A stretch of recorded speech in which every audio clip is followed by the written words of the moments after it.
koox maxaabiis Maraykan ah ayaa ciidamo Jabaanese ah ku riixay webi.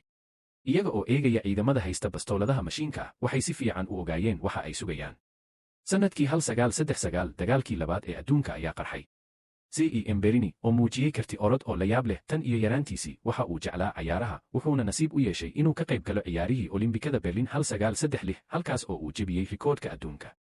Markii uu dagaalkii labaad ee adduunka bilowday, CEM Berini oo damac weyn lahaa ayaa ku biiray ciidamada si uu dalkiisa ugu adeego, isagoo noqday duuliye qaraxyo ka tuura ciidamada cirka.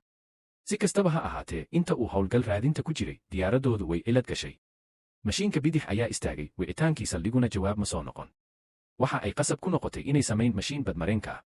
Isaga iyo 2 saaxiib ayaa fuulay doon nool.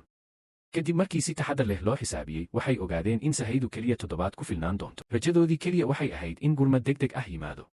Laakiin maalintii xigtay, CEM Berini waxa uu ogaaday in dhammaan biyaha iyo cuntada dhammaatay. Markii uu eegay calaamada dembiga ku leh agtiisa, CEM Berini wuu carooday. Sax markii uu niyad jab ku jiray, shimbir badeed ayaa ku soo degtay doon noolka.